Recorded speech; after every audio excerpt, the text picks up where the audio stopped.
وَلْتَكُن مِّنكُمْ أُمَّةٌ يَدْعُونَ إِلَى الْخَيْرِ وَيَأْمُرُونَ بِالْمَعْرُوفِ وَيَنْهَوْنَ عَنِ الْمُنكَرِ وَأُولَئِكَ هُمُ الْمُفْلِحُونَ. الحمد للہ رب العالمین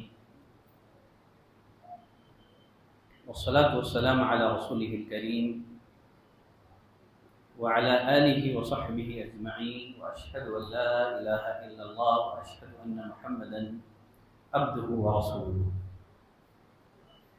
یا ایہا الذین آمنوا اتقوا اللہ حق تقاتہ ولا تموتن الا وانتم مسلمون یا ایہا الناس اتقوا ربکم الذی خلقکم من نفس واحدہ وخلق منها زوجها وبث منهما رجالا كثيرا ونساء واتقوا الله الذي تساءلون به والأرحام إن الله كان عليكم رقيبا يا أيها الذين آمنوا اتقوا الله وقولوا قولا سديدا يصلح لكم أعمالكم ويغفر لكم ذنوبكم ومن يطع الله ورسوله فقد فاز فوزا عظيما أما بعد فإن أصدق الحديث كتاب الله وأحسن الهدي هدي محمد صلى الله عليه وسلم وشر الأمور محدثاتها وكل محدثة بدعة وكل بدعة ضلالة وكل ضلالة في النار. ہر قسم کی تعریف، بزرگی، بڑائی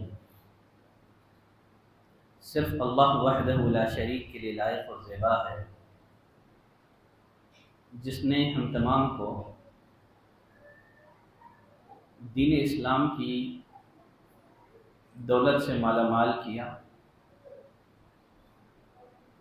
لاکھوں درود و سلام ہوں اس دنیا میں بھیجے گئے فردن فردن سارے ہی انبیاء کرام پر، خصوصیت کے ساتھ ہمارے اور آپ کے آخری نبی امام المرسلین رحمۃ للعالمین جناب محمد صلی اللہ علیہ وسلم پر. برادران اسلام، عزیز دوستوں، خواتین اسلام، اللہ تعالیٰ نے انسانوں کی ہدایت، رہبری اور رہنمائی کے لیے اس روئے زمین پر بے شمار انبیاء اکرام مبعوث کیے، یہاں تک کہ اللہ تعالیٰ نے خاتم النبیین امام المرسلین رحمۃ للعالمین جناب محمد صلی اللہ علیہ وسلم کو مبعوث کر کے اس سلسلہ رشد و ہدایت کو مکمل کر دیا. اللہ نے فرمایا الیوم اکملت لکم دینکم، آج میں نے تمہارے لیے تمہارے دین کو مکمل کر دیا ہے. تو اللہ تعالی نے خاتم النبیین محمد صلی اللہ علیہ وسلم کی بعثت کے ذریعے سے دین اسلام کو مکمل کر دیا ہے. اب قیامت تک آنے والے انسانوں کی نجات دین اسلام کی پیروی میں ہے، خاتم النبیین محمد صلی اللہ علیہ وسلم کی شریعت کی اتباع میں ہے. دین نام ہے عقیدہ اور عمل کا. انسان کی کامیابی اور کامرانی کا دار و مدار ان دو باتوں پر ہے، عقیدہ، عمل. قرآن مجید میں عقیدہ اور عمل کو ایمان اور عمل صالح سے تعبیر کیا گیا ہے. قرآن مجید میں جا بجا آپ کو ملے گا الا الذین آمنوا وعملوا الصالحات. عقیدہ یہ دین کی بنیاد ہے، عقیدہ دین کی جڑ ہے، عمل اس کی شاخیں ہیں. اگر عقیدے میں خرابی ہو، ایسے انسان کے لیے آخرت میں نجات نہیں ہے. عمل میں خرابی ہو ممکن ہے اللہ تعالیٰ اسے بغیر کسی عذاب کے اپنی رحمت سے جنت میں داخل کر دے، یا یہ بھی ممکن ہے جہنم میں جانے کے بعد اپنے گناہوں کی سزا بھگت لینے کے بعد دوبارہ وہ جنت میں داخل کر دیا جائے۔ لیکن عقیدے میں خرابی ہو، ایسے انسان کے لیے آخرت میں کامیابی نہیں ہے۔ عمل میں خرابی ہو تو وہ آخرت کی کامیابی اور کامرانی کا حقدار بن سکتا ہے۔ مجھے اس موقع سے عبداللہ بن عمرو بن عاص رضی اللہ تعالیٰ عنہ کی وہ مشہور و معروف حدیث یاد آ رہی ہے۔ عبداللہ بن عمرو بن عاص رضی اللہ تعالیٰ عنہ فرماتے ہیں، نبی کریم صلی اللہ علیہ وسلم نے فرمایا، قیامت کے دن میری امت کے ایک شخص کو سارے انسانوں کے درمیان بلایا جائے گا۔ جب قیامت قائم ہوگی، میدان محشر میں اولین و آخرین سب لوگ جمع ہوں گے، اکٹھا ہوں گے۔ اللہ تعالیٰ میری امت کے ایک شخص کو بلائے گا۔ پھر کیا ہوگا؟ نبی کریم صلی اللہ علیہ وسلم نے فرمایا، فَيُنْشَرْ لَهُ 99 سجلا، اس کے آگے گناہوں کے 99 دفتر پھیلا دیے جائیں گے، اور گناہوں کا ایک ایک دفتر تحت نگاہ ہوگا۔ جہاں تک انسانوں کی نگاہوں کی پہنچ ہوگی، گناہوں کا ایک ایک دفتر اتنا بڑا ہوگا، بندہ گھبرا جائے گا۔ اللہ پوچھے گا، اے میرے بندے، اتنکر من ھذا شیء، گناہوں کے ان 99 رجسٹر میں تیرے جو گناہ درج ہیں، کیا تو ان گناہوں میں سے کسی گناہ کا انکار کرتا ہے؟ کہے گا کہ نہیں پروردگارا، میں ان گناہوں میں سے کسی گناہ کا انکار نہیں کرتا ہوں۔ گناہوں کے ان رجسٹر میں میرے جو گناہ درج ہیں، میں نے واقعتاً ان گناہوں کا ارتکاب کیا ہے۔ اللہ مزید تاکید کے لیے پوچھے گا، اے میرے بندے، کیا میرے محافظ فرشتوں سے تیرے اعمال کا رجسٹر تیار کرنے میں کوئی بھول چک تو نہیں ہو گئی ہے؟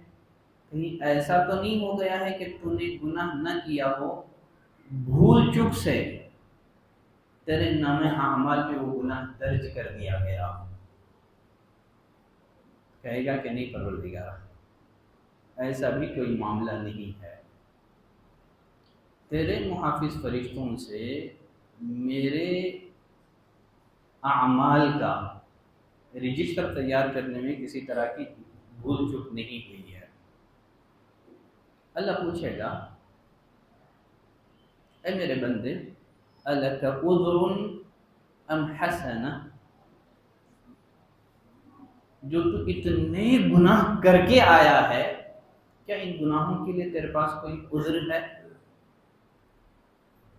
یا ان گناہوں کے مقابلے میں تیرے پاس کوئی نیکی ہے جس کے بارے میں تو امید کرتا ہے کہ اگر میں یہ نیکی پیش کروں تو میں سزا سے بچ جاؤں گا؟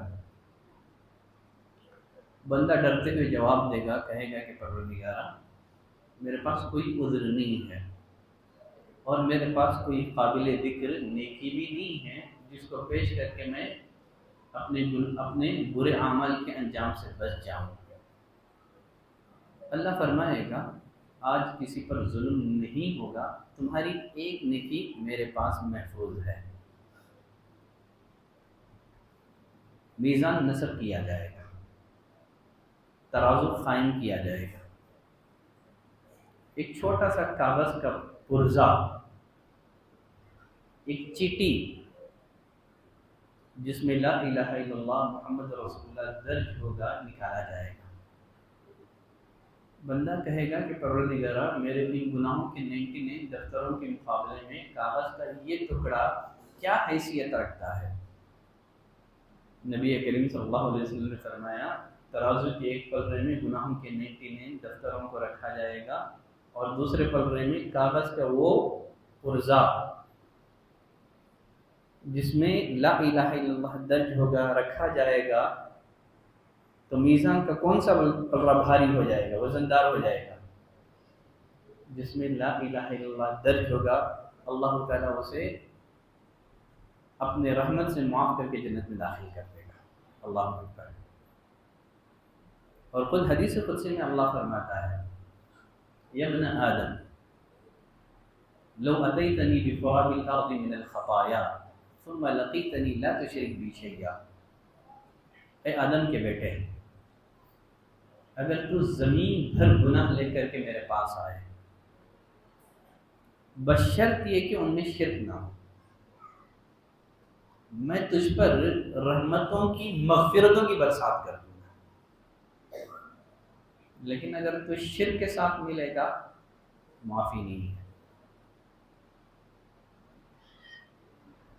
میرا موضوع ہے عقیدہ صحیحہ کی اہمیت۔ سب سے پہلے ہم یہ جاننے کی کوشش کریں گے کہ عقیدہ کسے کہتے ہیں۔ عربی لغت میں عقیدے کا لفظ دو معنوں کے لیے بولا جاتا ہے، یا اس کے علاوہ بھی بہت سارے معنی ہیں جن کے لیے عقیدے کا لفظ استعمال ہوتا ہے۔ عربی لغت میں عقدہ کے معنی ہوتے ہیں باندھنے کے، عقد الحبل، اس نے رسی کو مضبوطی سے باندھ دیا۔ اسی طرح یہ جو عہد و پیمان ہوتے ہیں، اگریمنٹ ہوتے ہیں، اس کو بھی عربی زبان میں العقود کہا جاتا ہے، جسے اللہ تعالیٰ نے فرمایا وَأَوْفُوا بِالْعُقُودِ، عہد و پیمان کو، اپنے وعدوں کو پورا کرو۔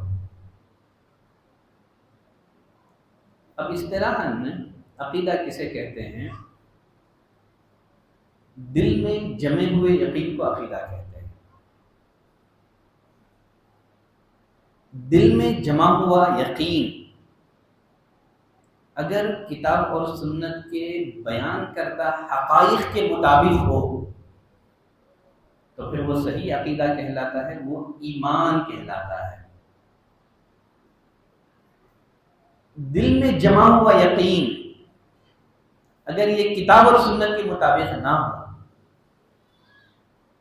اگر اللہ پر ہمارا ایمان کتاب اور سنت کے مطابق نہ ہو تو پھر وہ صحیح عقیدہ نہیں کہلاتا ہے، وہ فاسد عقیدہ کہلاتا ہے، وہ باطل عقیدہ کہلاتا ہے۔ کتاب اور سنت میں جن جن باتوں پر ہمیں ایمان لانے کا حکم دیا گیا ہے ان پر ایسے ایمان لانا جس طرح ہمیں ایمان لانے کا حکم ملا ہے، تبھی وہ ایمان صحیح عقیدہ کہلائے گا۔ بصورت دیگر ایسا ایمان صحیح عقیدہ نہیں کہلائے گا۔ اسلام میں صحیح عقیدے کی اہمیت کیا ہے؟ دنیا کے سارے علوموں میں سب سے افضل ترین علم اگر کوئی ہے تو یہ عقیدے کا علم ہے۔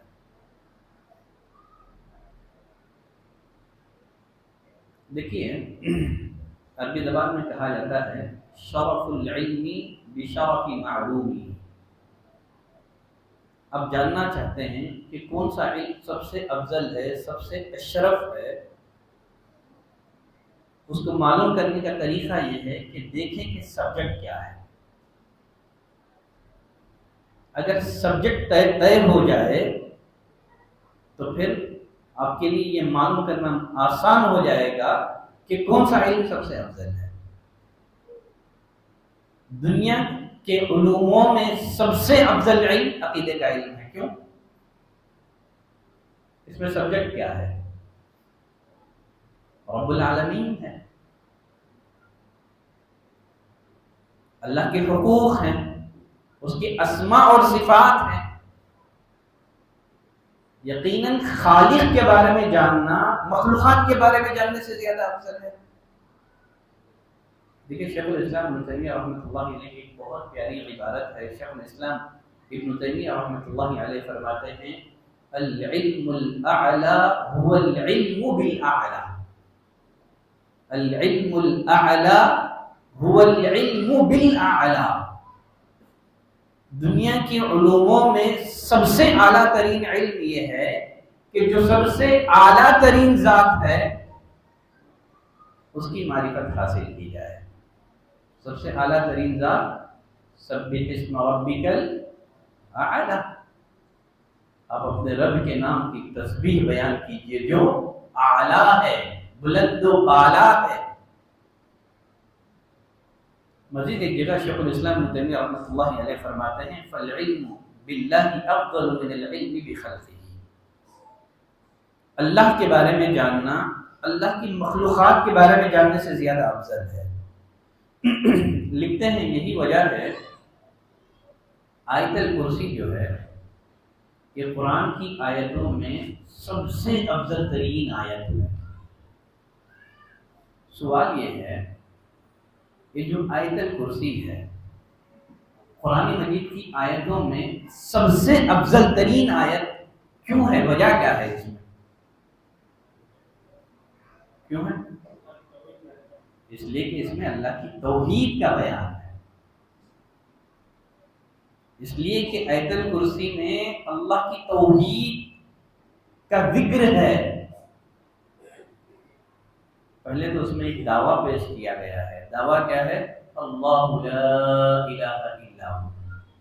اللہ اس کے علاوہ کوئی قابل عبادت اور پرستش نہیں ہے. پھر اس دعوے کو کئی دلائل کے ذریعے سے اللہ نے ثابت کیا ہے کہ وہ اکیلا قابل عبادت ہے، اس کے علاوہ کوئی قابل عبادت اور پرستش نہیں ہے. اس لیے کہ الحی ہے، وہ ہمیشہ سے اور ہمیشہ رہے گا. وہی اول و آخر ہے. جو الحی نہ ہو، جو تاریخ ولادت رکھتا ہو، جو تاریخ پیدائش رکھتا ہو، جو ڈیٹ آف برتھ رکھتا ہو، پلیس آف برتھ رکھتا ہو، جو والدین اولاد رکھتا ہو، وہ قابل عبادت اور پرستش نہیں ہو سکتا. جو قیوم ہو، اپنی ذات کے بقا کے لیے وہ کسی چیز کا محتاج نہ ہو، وہ بے نیاز ہو. جو اپنی ذات کی بقا کے لیے کسی چیز کا محتاج ہو، کھانے پینے کا محتاج ہو، آکسیجن کا محتاج ہو، وہ رب نہیں ہو سکتا. لا تأخذہ سنۃ ولا نوم. اگر کسی کی عبادت کرنی ہے تو دیکھنا ہے کیا اس کے اندر یہ کوالٹی ہے. رب العالمین کے علاوہ کسی کے اندر یہ کوالٹی نہیں پائی جاتی. لا تأخذہ سنۃ ولا نوم. اونگ تو بہت دور کی بات ہے، میرا رب اونگ سے بھی پاک ہے. آسمان اور زمین میں جو کچھ ہے سب اسی کا ہے. تو شیخ الاسلام ابن تیمیہ رحمۃ اللہ علیہ فرماتے ہیں قرآن کی آیتوں میں سب سے عظیم آیت کون سی ہے؟ آیت الکرسی ہے. کیوں؟ اس لیے کہ اس میں اللہ کی توحید کا بیان ہے. اور مزید شیخ الاسلام ابن تیمیہ رحمۃ اللہ علیہ لکھتے ہیں کہ سورہ اخلاص کون سی سورت ہے؟ قل اللہ احد. یہ جو ہے 1/3 قرآن کے برابر ہے. سورہ اخلاص 1/3 قرآن کے برابر ہے. اگر کوئی 3 دفعہ سورہ اخلاص پڑھ لے اسے مکمل قرآن پڑھنے کا ثواب ملے گا. دیکھیں 2 باتیں ہیں یہاں. شیخ الاسلام ابن تیمیہ رحمۃ اللہ علیہ نے اس کو بھی آسانی سے حل کر دیا ہے. فرماتے ہیں ایک ہوتا ہے جزا اور ایک ہوتا ہے اجزا. اس طرح کی احادیث میں جو ہے جزا کا ذکر ہے. اس کا یہ مطلب نہیں ہے کہ سورہ اخلاص بقیہ قرآن کی تلاوت سے بے نیاز کر دیں گے. مثال کے طور پر خانہ کعبہ میں اگر آدمی ایک فرض نماز ادا کرتا ہے تو ثواب کتنا ہے؟ 1 لاکھ ہے.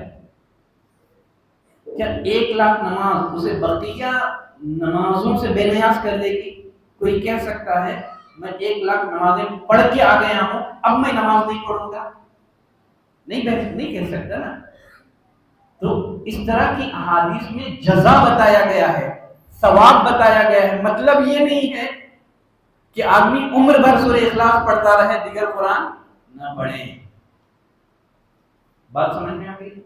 چلے ٹھیک ہے۔ تو شیخ الاسلام ابن تیمیہ رحمۃ اللہ علیہ فرماتے ہیں سورہ اخلاص یہ 1/3 قرآن کے برابر ہے۔ وجہ شیخ الاسلام ابن تیمیہ رحمۃ اللہ علیہ فرماتے ہیں لأن القرآن 3 أثلاث۔ اب قرآن مجید کے جو مضامین ہیں اس کو آپ 3 حصوں میں تقسیم کر سکتے ہیں۔ قرآن کے سارے مضامین کو 3 حصوں میں آپ بانٹ سکتے ہیں۔ ثلث توحید، قرآن کا 1/3 حصہ 1/3 توحید پر مشتمل ہے، اور 1/3 حصہ اس میں واقعات بیان ہوئے ہیں۔ جو بقیہ قرآن کا جو 1/3 حصہ ہے امر و نہی، جس میں اللہ تعالیٰ نے اپنے بندوں کو کسی بات کا حکم دیا ہے یا تو اس نے اپنے بندوں کو کسی بات سے منع کیا ہے۔ تو یہی ہے قرآن مجید کے سارے مضامین کا خلاصہ، یا تو توحید ہوگا، یا تو اس میں قصے بیان ہوئے ہوں گے، یا تو اللہ نے اپنے بندوں کو کسی بات کا حکم دیا ہوگا یا اس نے کسی بات سے منع کیا ہوا ہوگا۔ سورہ اخلاص چونکہ خالص توحید پر مشتمل ہے، اب اس میں بھی یہ بات واضح کی گئی ہے کہ اللہ ہی کی عبادت کیوں کی جائے، اس لیے کہ وہ احد ہے، وہ صمد ہے، وہ لم یلد ولم یولد ہے، وہ والد اور اولاد نہیں رکھتا ہے، اس جیسا کوئی نہیں ہے۔ چلیں آگے بڑھتے ہیں۔ یحییٰ بن عمار جن کی وفات 422 ہجری میں ہوئی، وہ فرماتے ہیں العلوم 5، علم کی 5 قسمیں ہیں۔ کتنی قسمیں ہیں؟ علم کی 5 قسمیں ہیں۔ یحییٰ بن عمار رحمۃ اللہ علیہ فرماتے ہیں علم ہوا حیات الدین، ایک علم وہ ہے جو ہمارے دین کے لیے زندگی کی حیثیت رکھتا ہے۔ وہ کون سا علم ہے؟ جو ہمارے دین کے لیے زندگی کی حیثیت رکھتا ہے۔ جس انسان کے پاس یہ علم نہ ہو وہ مردہ انسان ہے، اس کے دین کا کوئی اعتبار نہیں ہے۔ وہ کون سا علم ہے؟ جو ہمارے دین کے لیے زندگی کی حیثیت رکھتا ہے۔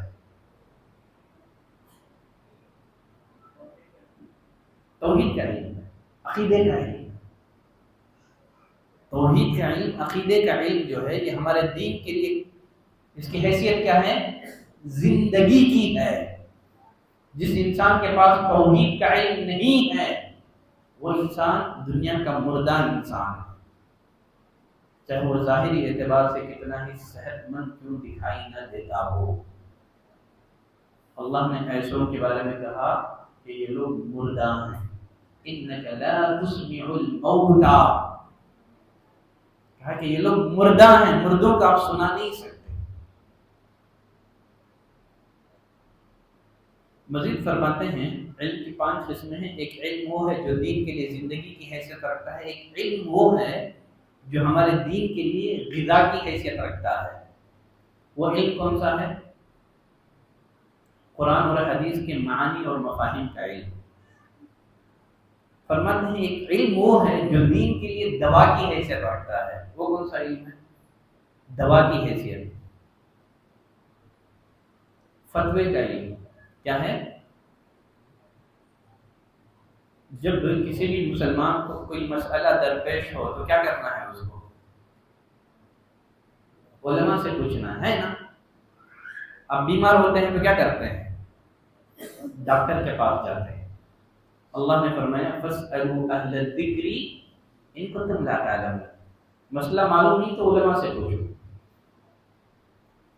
تو فتاوے کا علم جو ہے، فقہ اور فتاوے کا علم، اس کی حیثیت کیا ہے؟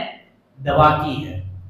فرماتے ہیں ایک علم وہ ہے جو دین کے لیے بیماری کی حیثیت رکھتا ہے۔ وہ کون سا علم ہے؟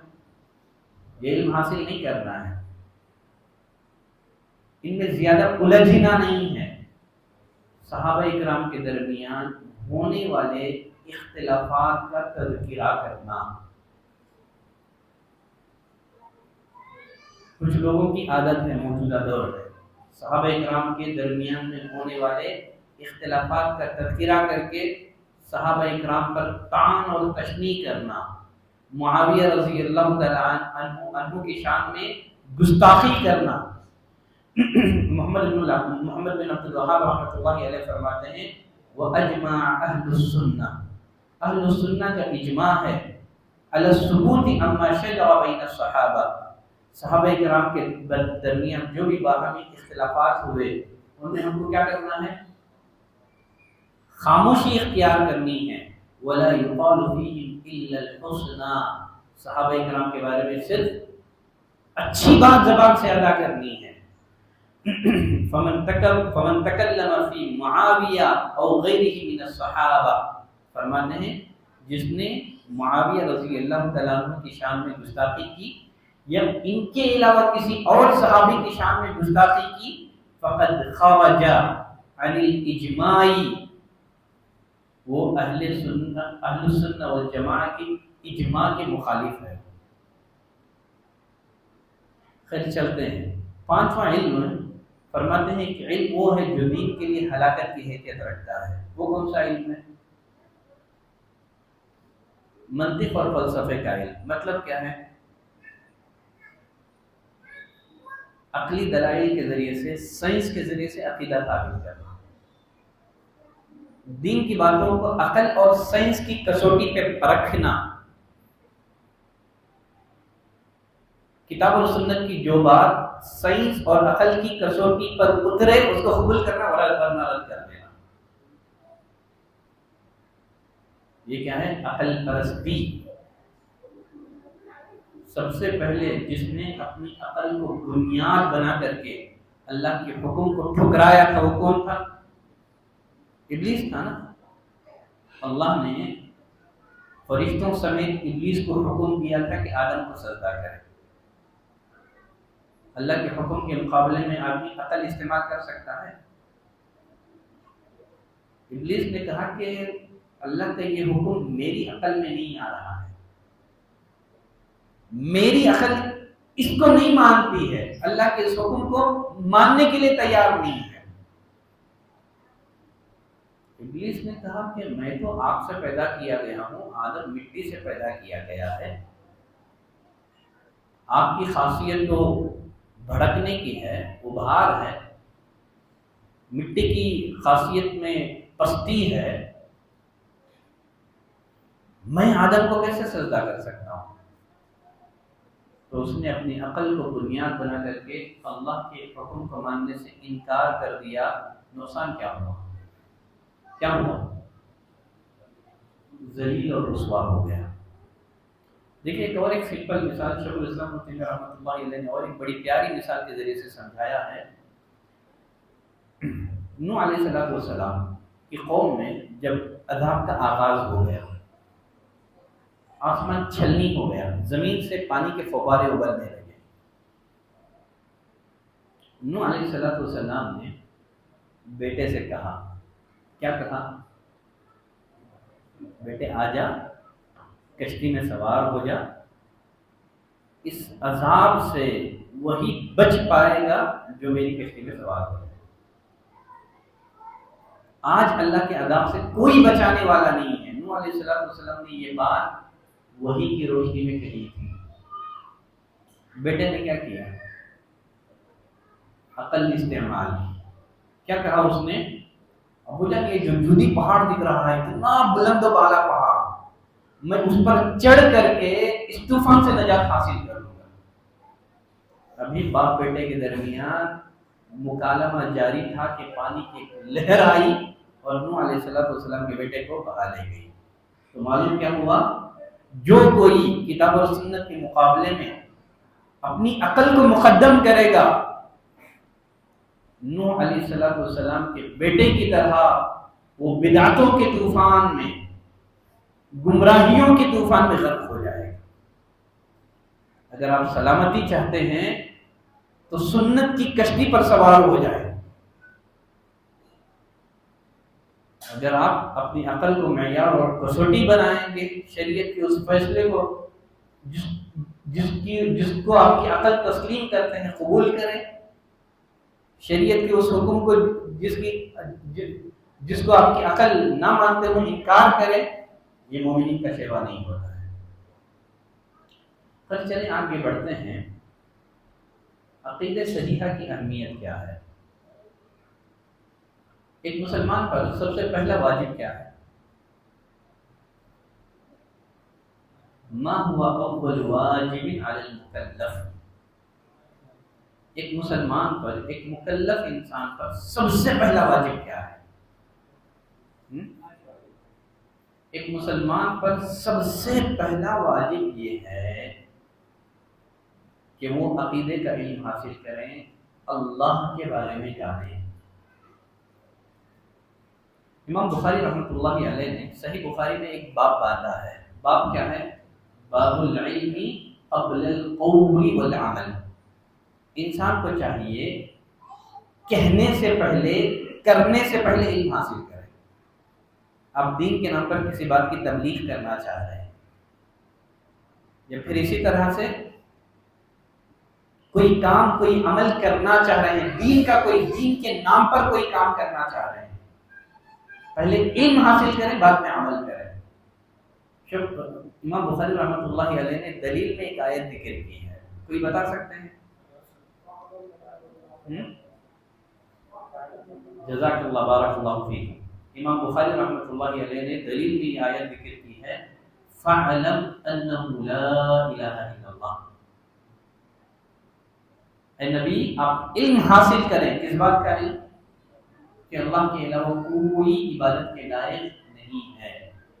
نبی کریم صلی اللہ علیہ وسلم پر جو پہلی وحی اتاری گئی، اس پہلی وحی میں نبی کریم صلی اللہ علیہ وسلم کو کیا پڑھنے کی تلقین کی گئی؟ اقرأ بسم ربک الذی خلق۔ پہلے اللہ کے بارے میں جانو جو ہمارا کریٹر ہے، جس نے ہمیں پیدا کیا، جو کائنات کے ذرے ذرے کا خالق ہے، اس کے بارے میں جاننا ایک انسان پر یہ سب سے پہلا واجب ہے۔ دیکھیں نبی کریم صلی اللہ علیہ وسلم نے جب معاذ بن جبل رضی اللہ تعالیٰ عنہ کو یمن کا گورنر بنا کر کے یمن کی طرف روانہ کیا، اس موقع سے نبی کریم صلی اللہ علیہ وسلم نے معاذ بن جبل رضی اللہ تعالیٰ عنہ کو کئی باتوں کی نصیحتیں کی، بہت ساری ہدایات آپ نے دی۔ نبی کریم صلی اللہ علیہ وسلم نے معاذ بن جبل سے کہا، یا معاذ، اے معاذ، انک تأتی قوما من اہل الکتاب، تو تم یمن جا رہے ہو، یمن میں کس کی آبادی ہے؟ یمن میں رہتے کون ہیں؟ اہل کتاب رہتے ہیں۔ آپ کو مدعو قوم کے بارے میں معلوم ہونا چاہیے، ہمارے مخاطب کون ہیں۔ اہل کتاب کو دعوت دینے کا ڈھنگ الگ ہوتا ہے، جو غیر اہل کتاب ہیں ان کو دعوت دینے کا ڈھنگ الگ ہوتا ہے۔ مدعو کے بارے میں جاننا ہے، اس کی ذہنیت کیا ہے، اس کے افکار کیا ہیں، اس کے خیالات کیا ہیں، تبھی آپ کی دعوت مؤثر ہو سکتی ہے۔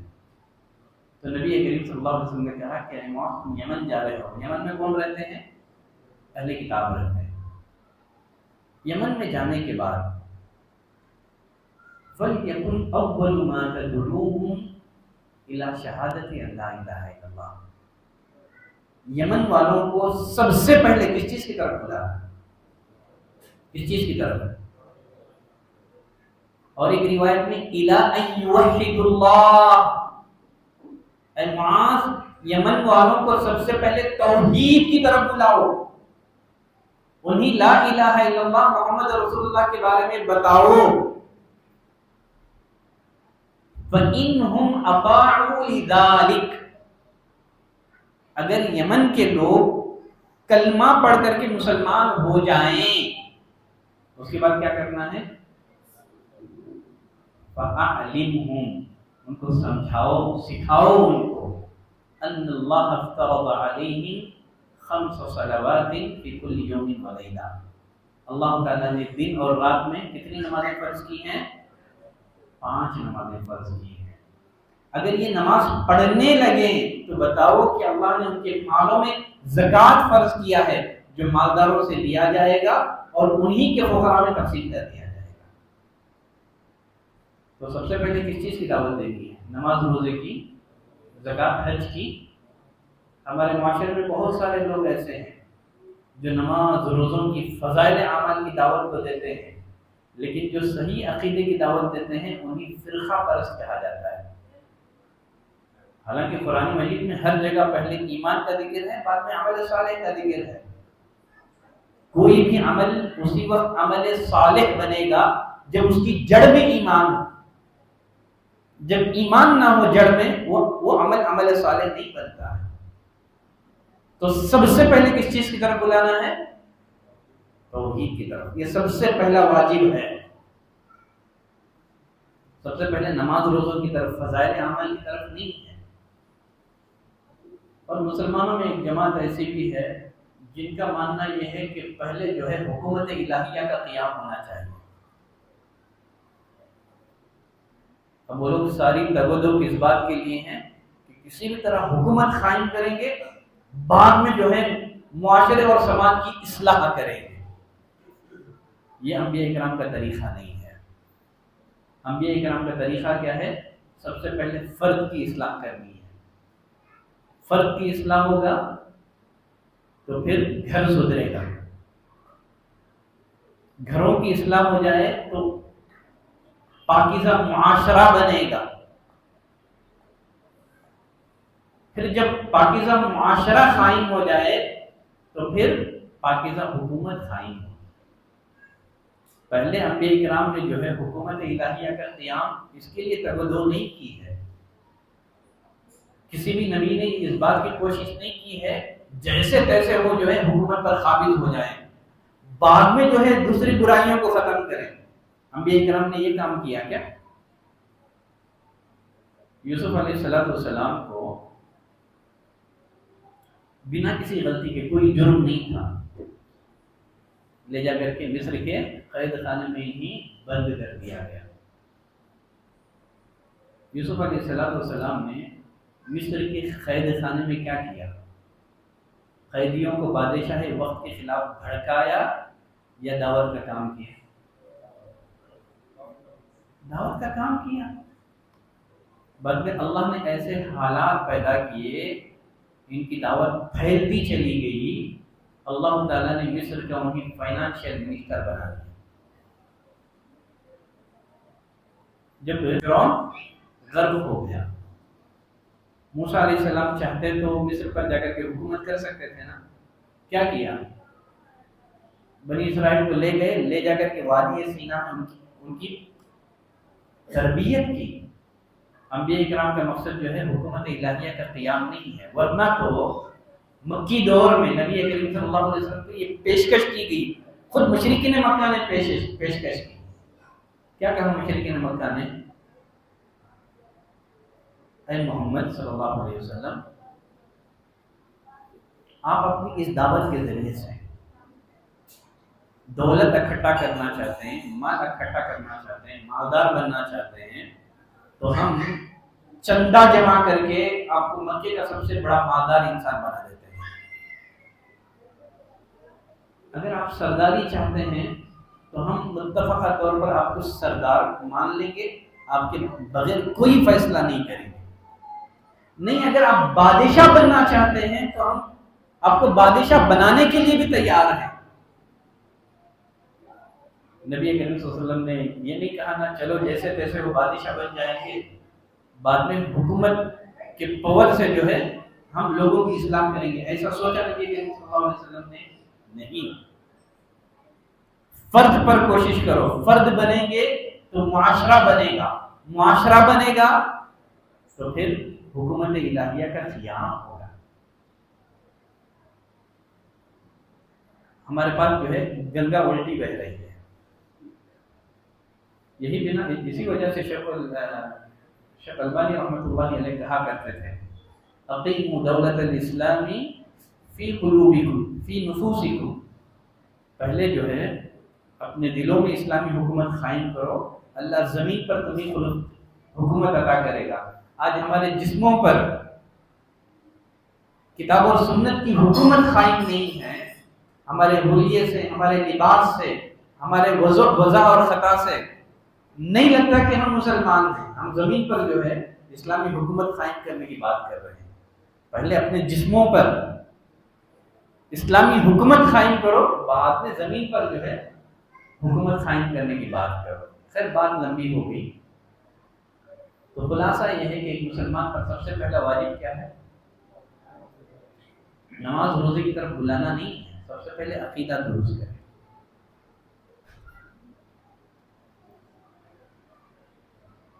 دیکھیے نبی کریم صلی اللہ علیہ وسلم مکے میں ہجرت سے قبل کتنے سال تھے؟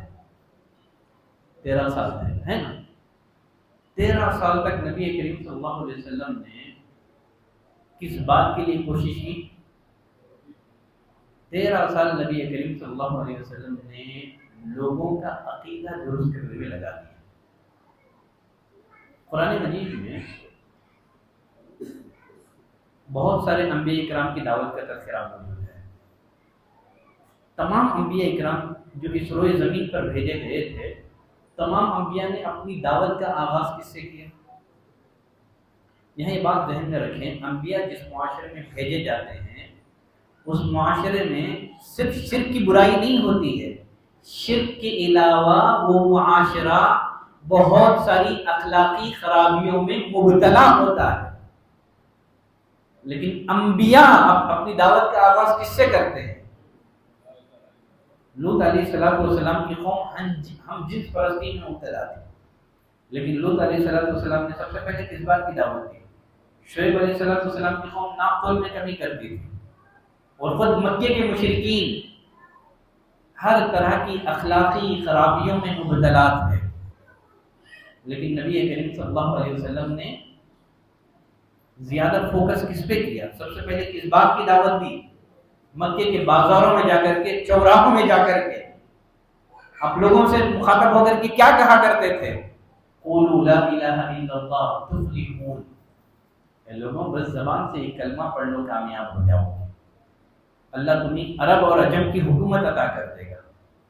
انبیاء کرام کی دعوت بھی کیا ہوتی تھی؟ یا قوم اعبدوا اللہ ما لکم من الہ غیرہ، اے میری قوم کے لوگوں اللہ کی عبادت کرو، اس کے علاوہ تمہارا کوئی معبود نہیں ہے۔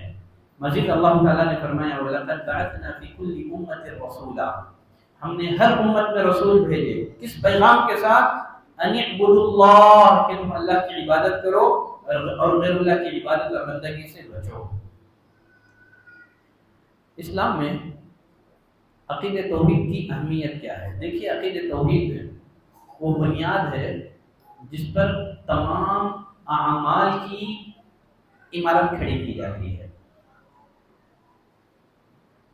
انسان جو بھی نیکیاں کرتا ہے، انسان جو بھی اعمال صالحہ بجا لاتا ہے، انسان کی نیکیوں کی قبولیت کی سب سے پہلی شرط کیا ہے؟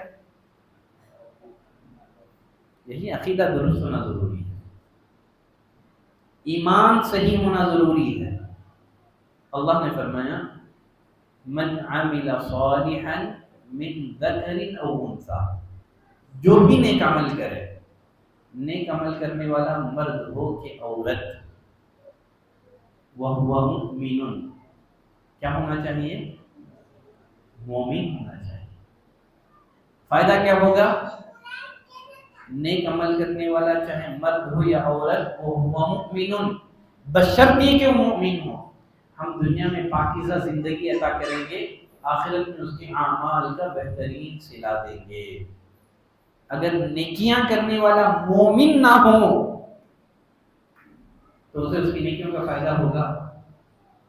دیکھیے عبداللہ بن جدعان، سنا ہے نام آپ نے؟ سنا ہے کہ عبداللہ بن جدعان کا نام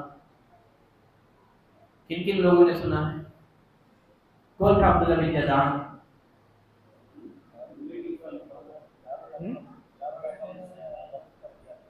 دار ارقم، ٹھیک ہے، اسی کا گھر تھا، دار ارقم تھا، وہ دار الندوہ تھا۔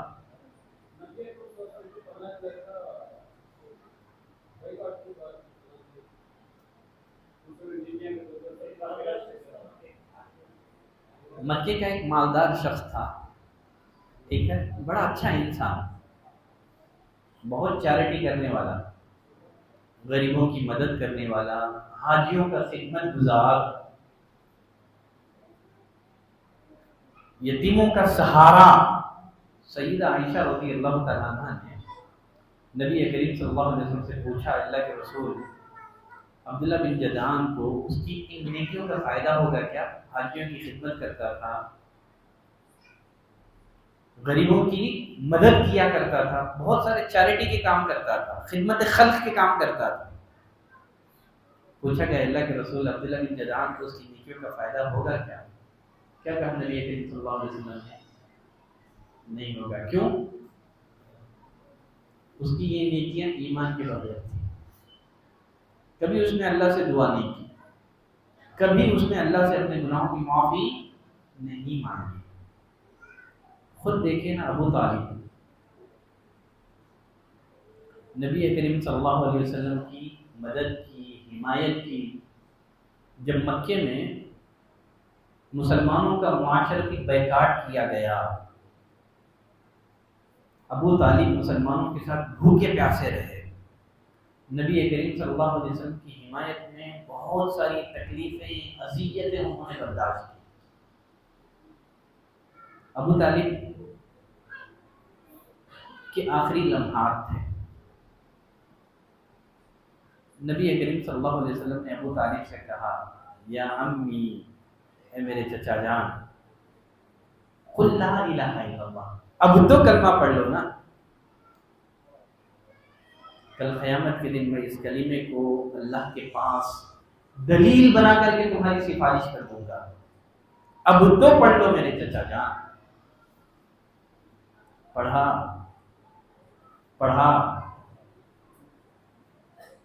نہیں پڑھا، کفر پر موت ہو گئی۔ نبی کریم صلی اللہ علیہ وسلم نے فرمایا کہ میرے چچا کو جہنم کا سب سے ہلکا عذاب دیا جائے گا، عذاب سے نجات نہیں، جہنم سے چھٹکارا نہیں، ہاں نبی کی سفارش کے نتیجے میں ہوگا یہ، عام جہنمیوں کے مقابلے میں ہلکا عذاب ابو طالب کو دیا جائے گا۔ کیا ہے جہنم کا ہلکا عذاب؟ کیا ہے جہنم کا سب سے ہلکا عذاب؟ پیروں تلے آگ کے انگارے رکھے جائیں گے، دماغ کھولے گا۔ جس طرح ہانڈی کو چولہے پر رکھ دیا جائے تو جس طرح ہانڈی جوش مارتی ہے نا، نبی کریم صلی اللہ علیہ وسلم نے فرمایا ابو طالب کا دماغ بھی جوش مارے گا۔ یہ جہنم کا سب سے ہلکا عذاب ہے۔ تصور کریں جہنم کا بڑا عذاب کیا ہوگا۔ ہم سے دنیا کی معمولی گرمی برداشت نہیں ہو پاتی ہے۔ ابھی دوپہر کے وقت جب بس میں ہم سوار ہو رہے تھے، بس اتنی گرم تھی کہ لوگ بس کی شدت گرمی سے پریشان تھے۔ اس وقت میں نے اپنے ساتھیوں سے کہا تھا جہنم کی شدت اور گرمی کا کیا حال ہوگا، جہاں ہر چیز آگ کی ہوگی، کھانا آگ کا، پانی آگ کا، بستر آگ، بچھونا آگ، اوڑھنا آگ۔ اللہ سے دعا کریں کہ اللہ اس نار جہنم سے ہماری حفاظت کرے۔ تو ہم جو بھی نیکیاں کرتے ہیں، ہماری نیکیاں تبھی قبول ہوں گی جب ہمارا عقیدہ صحیح ہوگا۔ اللہ تعالیٰ نے سورۃ الانعام میں تقریباً 17 انبیاء اکرام کا تذکرہ کیا، یا اس سے زیادہ انبیاء اکرام کا۔ ان انبیاء اکرام کا تذکرہ کرنے کے بعد ان میں ابراہیم خلیل اللہ بھی ہیں، موسیٰ کلیم اللہ ہیں، عیسیٰ روح اللہ ہیں، اولو العزم پیغمبروں کا تذکرہ کرنے کے بعد اللہ نے ایک بات کہی۔ وہ کیا کہی؟ وَلَوْ أَشْرَكُوا، اگر یہ اولو العزم پیغمبر اگر شرک کرتے، ان سے شرک سرزد ہو جاتا تو کیا ہوتا؟ لَحَبِطَ عَنْهُمْ مَا كَانُوا يَعْمَلُونَ، ان کی ساری نیکیاں ضائع ہو جاتی۔ جب شرک کی موجودگی میں انبیاء کی نیکیاں ضائع ہو جائیں تو کیا ہماری نیکیاں محفوظ رہیں گی؟ لوگ کہتے ہیں نا یہ عمل شرک کیسے ہو سکتا ہے، ہمارے باپ دادا کرتے آ رہے ہیں۔ نبی اللہ نے کہا کہ اگر نبی شرک کرے نا وہ توحید نہیں بن جاتا ہے، اگر شرک انبیاء سے بھی سرزد ہو تو وہ شرک ہی ہے۔ تم تو اولیاء کی بات کرتے ہو، بزرگان دین کی بات کرتے ہو، اللہ نے کہا کہ اگر انبیاء سے شرک ہو جائے تو وہ توحید نہیں ہوگا، وہ شرک ہی ہوگا، اس کی وجہ سے ان کی نیکیاں ضائع ہو جائیں گی۔ اللہ نے فرمایا ایک جگہ لئن اشرکت، اے نبی ہم نے آپ سے پہلے انبیاء کو وحی کی تھی اور آپ کو بھی وحی کر رہے ہیں، وہ وحی کیا ہے؟ لئن اشرکت، اے نبی اگر تم نے شرک کیا، نبی سے شرک سرزد نہیں ہو سکتا، یہ امت کو بتانے کے لیے، شرک کے برے انجام سے ڈرانے کے لیے کہا لئن اشرکت، اے نبی اگر شرک آپ نے بھی کیا لَيَحْبَطَنَّ عَمَلُكَ، بالضرور آپ کی نیکیاں بھی برباد ہو جائیں گی، وَلَتَكُونَنَّ مِنَ الْخَاسِرِينَ، اور آخرت میں تم خسارہ اٹھانے والوں میں سے ہو جاؤ گے۔ کتنا وقت ہے ہمارے پاس؟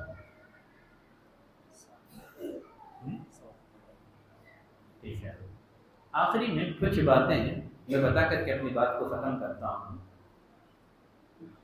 عقیدے کی اہمیت آپ نے جان لیا، جانا کہ نہیں جانا؟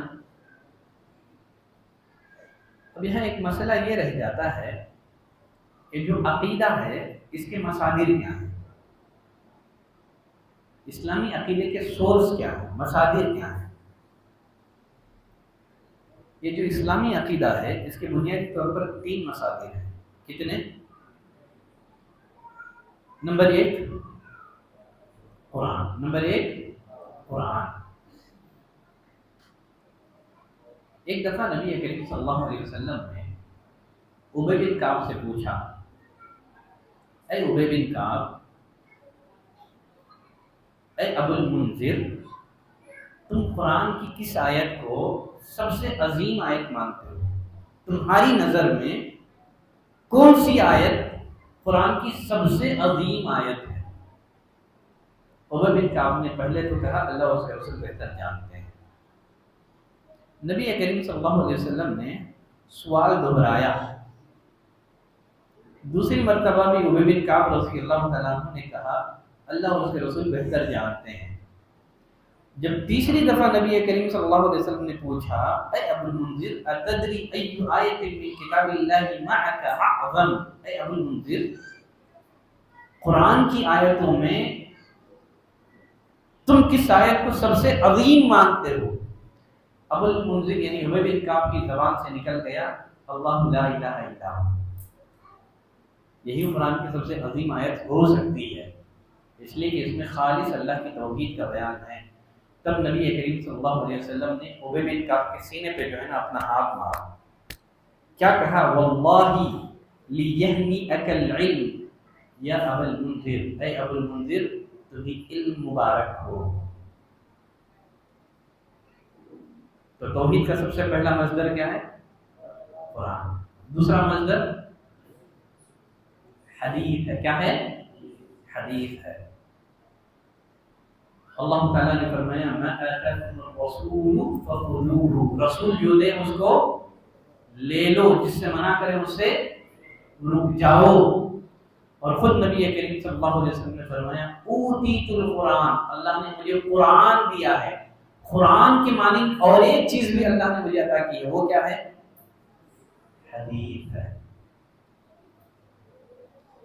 یہ عقیدے کا دوسرا مصدر ہے، قرآن اور حدیث۔ عقیدے کے مصادر میں ایک تیسرا مصدر بھی ہے، وہ کیا ہے؟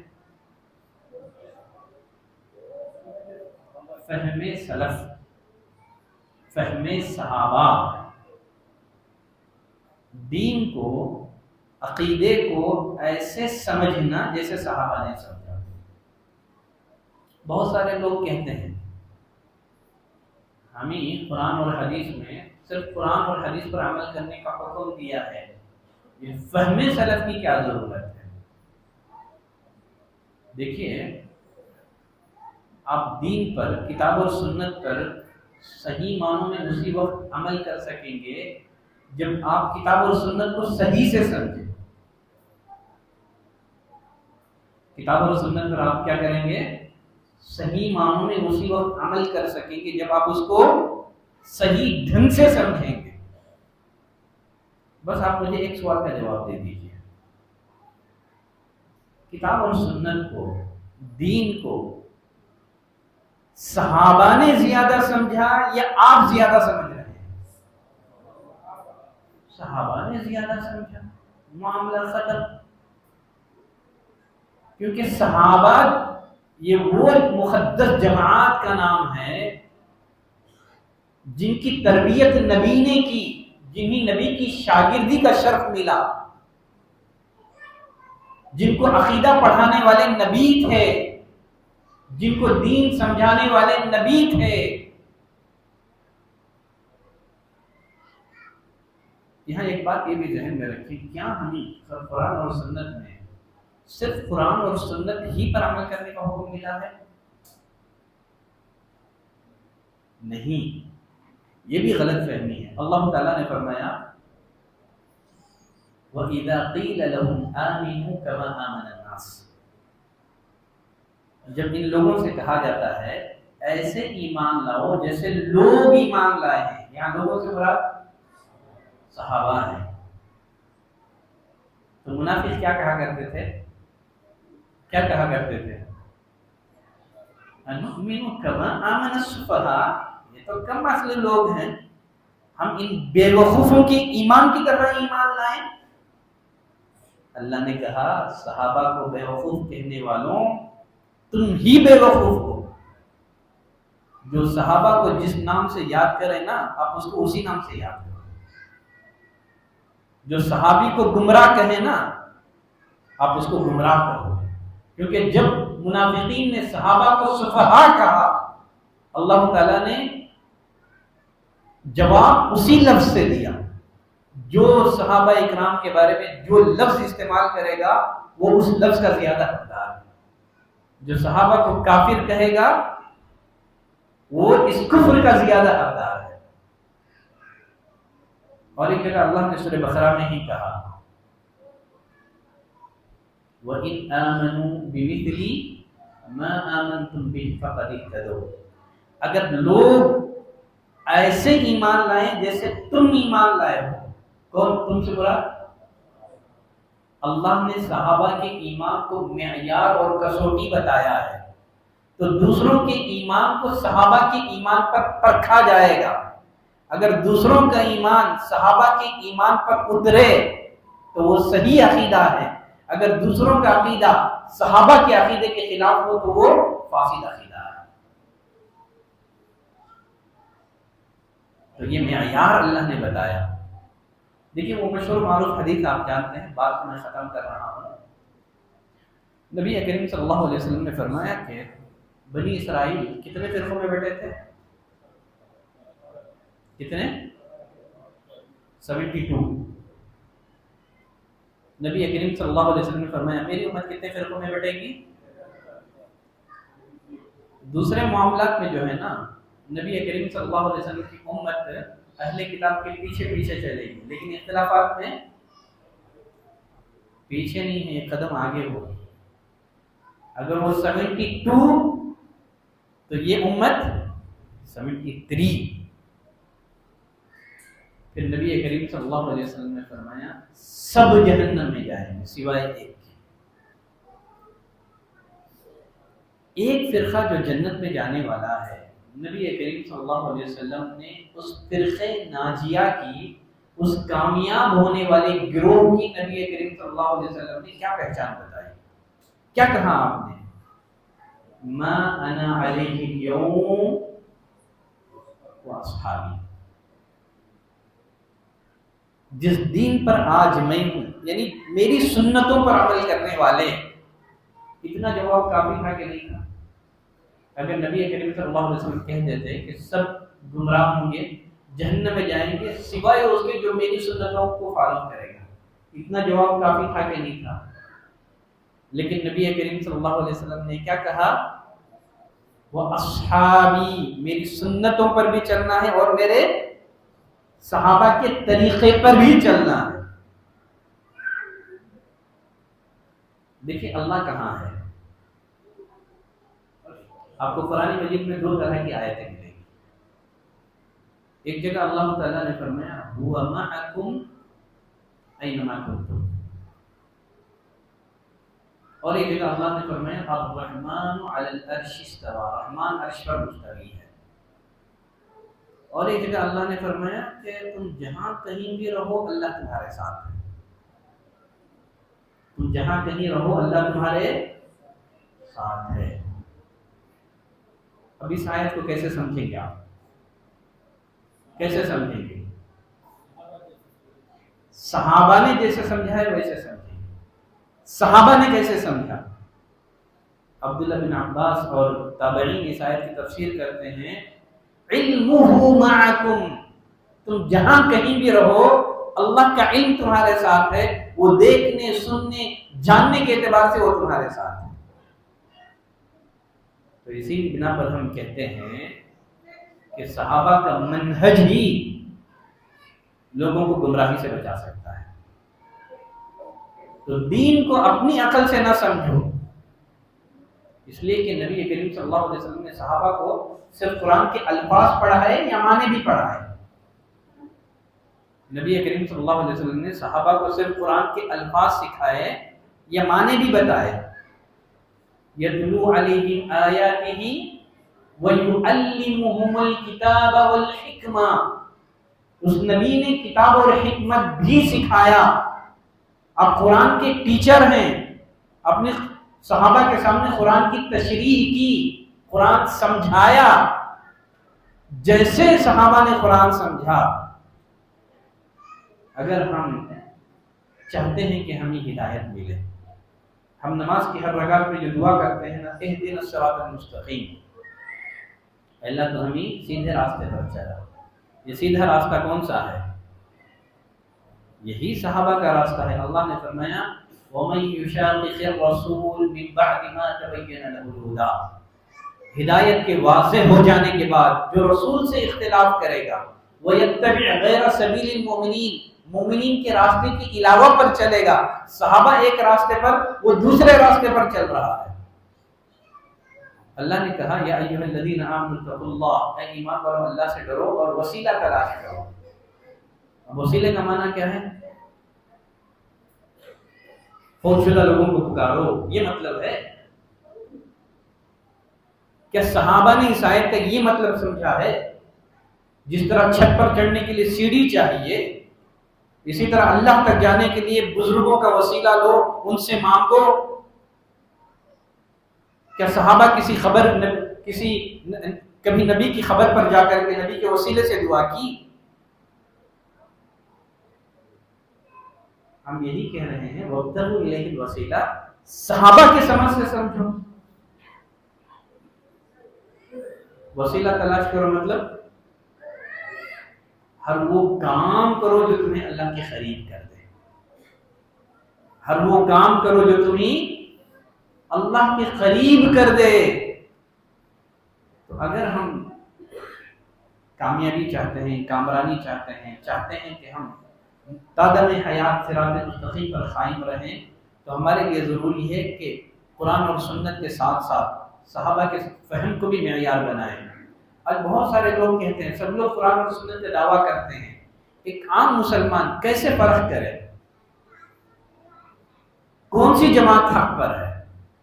یہ بہت سارے نوجوانوں کو کنفیوژن ہے، سب بھی کتاب اور سنت کی بات کرتے ہیں۔ تو ایک عام مسلمان حق کو کیسے جانے، کیسے پہچانے کہ کس جماعت کے پاس حق ہے؟ اس کو جاننے کا ایک معیار ہے۔ دیکھو جو کتاب اور سنت کو سمجھنے کے لیے صحابہ کی سمجھ کی بات کرتے ہیں، وہ جماعت کیا ہے؟ حق پر ہے، آپ ان کے ساتھ چلو۔ بصورت دیگر جو صحابہ کرام کی فہم کو، ان کی سمجھ کو دین کو سمجھنے کے لیے معیار نہیں بناتے ہیں، ایسے لوگ گمراہ ہیں، ان سے دور رہو۔ اسی میں سلامتی ہے۔ اہدنا الصراط المستقیم، صراط الذین انعمت علیہم غیر المغضوب علیہم ولا الضالین۔ آمین۔ میں ہماری اس مسجد کے ذمہ داروں کا شکر ادا کرتا ہوں کہ انہوں نے ہمیں یہاں مدعو کیا اور ساتھ ہی کچھ سننے اور کچھ کہنے کا انہوں نے مجھے موقع فراہم کیا۔ میں اس کے لیے تہہ دل سے مسجد کے ذمہ داروں کا ممنون اور مشکور ہوں۔ اللہ انہیں جزائے خیر عطا کرے، اور آپ کا بھی مشکور ہوں کہ آپ پوری سنجیدگی کے ساتھ باتیں سن رہے تھے۔ جزاکم اللہ خیرا و بارک فیکم۔ صلی اللہ علی نبینا محمد وعلی آلہ وصحبہ وسلم تسلیما۔